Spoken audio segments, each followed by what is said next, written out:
महादेव। आज मैं आप सभी को बताऊंगा चंद्रमा को किस प्रकार से प्रसन्न किया जाता है, सोमवार के व्रत की विधि। ठीक है जी महाराज। तो चंद्रमा मन का कारक होता है। जिन जातकों की कुंडली में चंद्रमा की स्थिति खराब हो या फिर चंद्रमा जैसे राहु या केतु के साथ हो, जो ग्रहण के योग बना रहे हों, ऐसे जातक के मन हमेशा जो है चंचलता रहती है। उसके मन में कभी जो है उसका मन स्थिर नहीं होता, चाहे वो व्यवसाय में हो, चाहे वो पढ़ाई में हो, चाहे कहीं पर भी हो, उसका मन स्थिर नहीं होता। इसीलिए चंद्रमा भगवान को प्रसन्न करने के छोटे छोटे उपाय मैं आपको बताऊंगा। जातक चंद्रमा को प्रसन्न किस प्रकार कर सकता है। सर्वप्रथम तो आपको भोलेनाथ की आराधना करनी चाहिए। भोलेनाथ भगवान ने क्योंकि चंद्रमा को बचाया था, इसलिए चंद्रमा के अधिष्ठात्री देव जो है भगवान भोले शंकर हैं और सोमवार के दिन जो है उनका पूजन किया जाता है। तो भगवान भोलेनाथ के व्रत भी आप रख सकते हैं, और चंद्रमा के लिए कर रहे हैं तो 21 व्रत रखें। और भगवान शंकर के लिए, क्योंकि सोमवार के व्रत जो है उस मन वांछित पति पत्नी के लिए भी किया जाता है, मतलब आपके विवाह के लिए भी किया जाता है। वो 16 सोमवार के व्रत होते हैं। 16 सोमवार के व्रत रखेंगे आप, श्रावण मास से रखना चाहिए। और जो ये चंद्रमा को प्रसन्न करने के हैं, इनको आप किसी भी शुक्ल पक्ष की चीज़ से रख सकते हैं। किसी भी शुक्ल पक्ष का जो सोमवार हो उससे आप रख सकते हैं। चंद्रमा भगवान को विशेषतः प्रसन्नता किस चीज़ से होती है।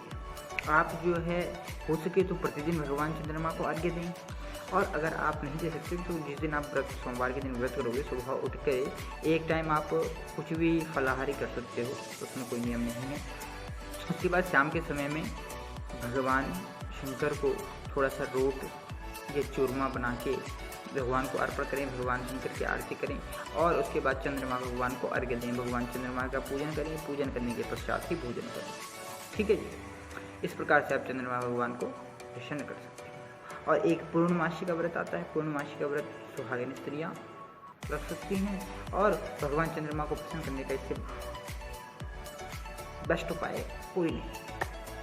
सोमवार के व्रत के बारे में मैं आपको बता रहा था। इस प्रकार से आपको सोमवार के व्रत करनी चाहिए। चंद्रमा के निमित्त दान क्या करना चाहिए। अगर आपका बच्चे को आपको शीघ्र किसी बात पे जल्दी से गुस्सा आ जाता है, या फिर आपका मन एक जगह लगता नहीं, किसी भी कार्य को करने के लिए आपका दो मन हो जाता है। जैसे कि यहाँ से मैंने बाहर जाना है, बाहर जाके मैंने सब्जी लेके आनी है, परंतु यहाँ से बाहर जाते जाते सब्जी लेते लेते मेरे मन में जो है कुछ और विचार आ गया और वहीं से कहीं और चला गया, सब्जी लेना भूल गया। इसी प्रकार का मन जो है चंचल बना देता है चंद्रमा। तो आपको क्या चाहिए कि इसके निमित्त आप व्रत भी करो, दान भी करो, जाप भी करो। चंद्रमा भगवान के निमित्त दान क्या करना चाहिए। दूध, दही, मिश्री, चावल और चांदी, इस प्रकार से आप चंद्रमा भगवान के निमित्त इन चीज़ों का दान कर सकते हो। सफ़ेद वस्त्र का दान कर लो। इस प्रकार से जो है चंद्रमा के निमित्त सोमवार के दिन आप दान कर सकते हो। भगवान चंद्रमा को प्रसन्न करने का सबसे छोटा मंत्र ओम श्रांग श्रीं सोम सा चंद्रमसे नमः। इस मंत्र का आप 11,000 बार जप कर लो। भगवान चंद्रमा अगर शीघ्र जो है आपके प्रसन्न हो जाएंगे। चंद्रमा का रत्न कौन सा है। चंद्रमा को चंद्रमणि भी आप चंद्रमा के निमित्त पहन सकते हो चांदी में, उनकी धातु जो है चांदी है। और आप मोती भी, सूचा मोती भी धारण कर सकते हो चंद्रमा के निमित्त।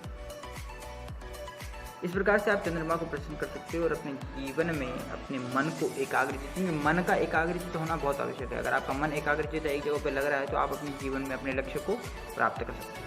और अगर आपका मन डामाडोल है, भाई ये नहीं करना, वो नहीं करना, तो उसमें जो है परेशानी आ जाती है। इसलिए आवश्यक है कि चंद्रमा को आप अपनी कुंडली के हिसाब से देखें। अगर आपका चंद्रमा बुरी स्थिति में है, या फिर राहु केतु से युक्त है, कहीं पे ग्रहण के योग बना रहा है, या फिर जो है आपका जन्म जो है अमावस, या फिर घर जो चंद्रमा की सबसे कम कलाएँ होती हैं उनमें हुआ है, तो आवश्यक है आपको चंद्रमा के इन उपायों को करना चाहिए, जिसके आपका जीवन में जो है सफलता आए।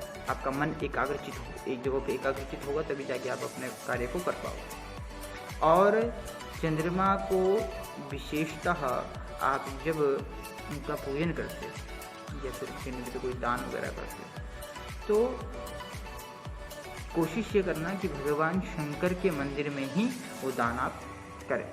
ठीक है। और इस प्रकार से आप जो है चंद्रमा को शीघ्र प्रसन्न कर सकते हैं।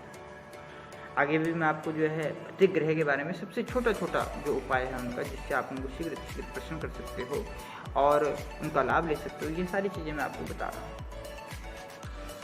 आगे भी मैं आपको जो है दूसरे ग्रहों के बारे में बताऊंगा। तब तक के लिए हर हर महादेव, सुरक्षित रहें और हर प्रकार से अपने स्वास्थ्य का ध्यान